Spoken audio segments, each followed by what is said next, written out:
My name is Angelica Garcia. My pronouns are she, her, hers, and I am the secretary of Our Talks. I wanted to talk to you all today about some things that I've learned throughout my 20 years of living, and it took a while for me to unlearn, but I thought I would share you all something about me.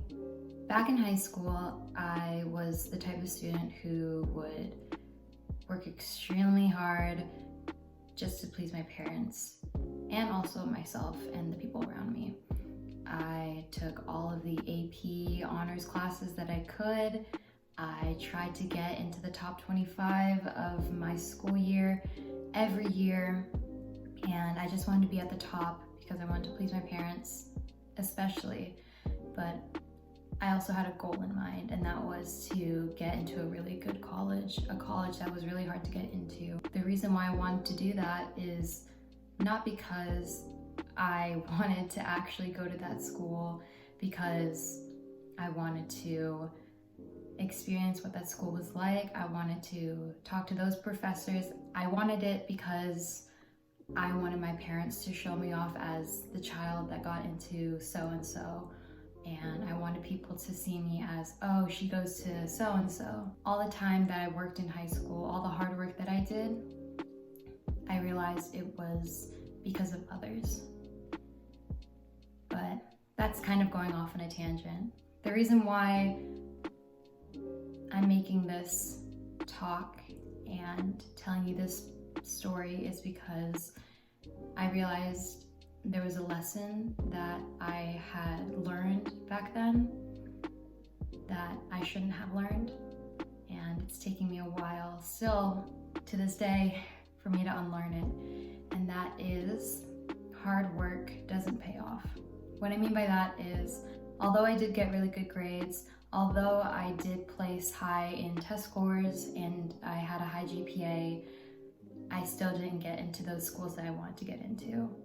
And looking back at it, I don't want to say that the people around me didn't work as hard as I did, but just from my perspective alone, I don't know what other people have gone through, but I thought that just from the way that they interacted with other people in class, the work ethics I saw, they didn't work as hard as I did. They were the type of people who were just naturally gifted. They didn't have to study as hard. They already understood the material right off the bat, right when the teacher presented the lesson and showed the problems and the steps. And I wasn't like that. I had to reread my notes 2-3 times. I had to redo a bunch of math problems. I had to make flashcards all the time. And the people that didn't do as much work as I did ended up at better schools than I am right now. And what I mean by better, I mean harder to get into schools. When I found that out during college decisions month, like in March of 2018, I just became completely disheartened and disappointed. I couldn't wrap my head around why didn't I get into these schools. Is it something that I did in the past to not deserve to get into these schools? But in the end, it really lowered my self-esteem and it made me really insecure about how I performed as a student.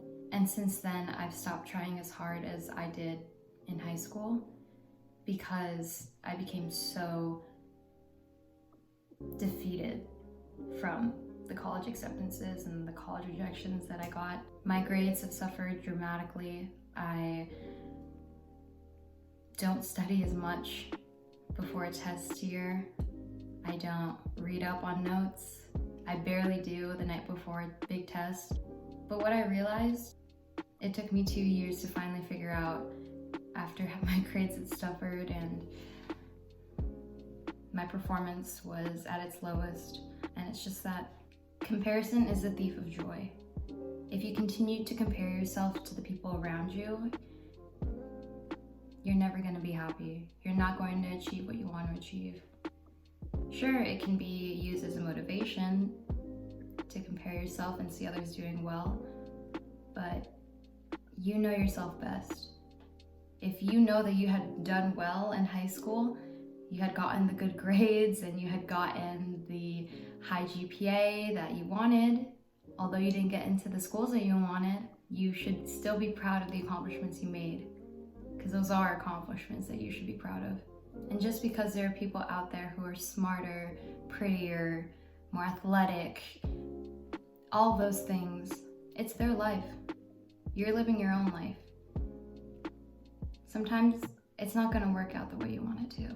Don't let that be something that will ruin your life, that will ruin all that hard work that you did do, all the studying habits that you made, all that brain power that you developed after all that studying you did. Don't let that stop you, because you're doing amazing. You may not think you are, because you're continually comparing yourself to the people around you. And I know it's hard.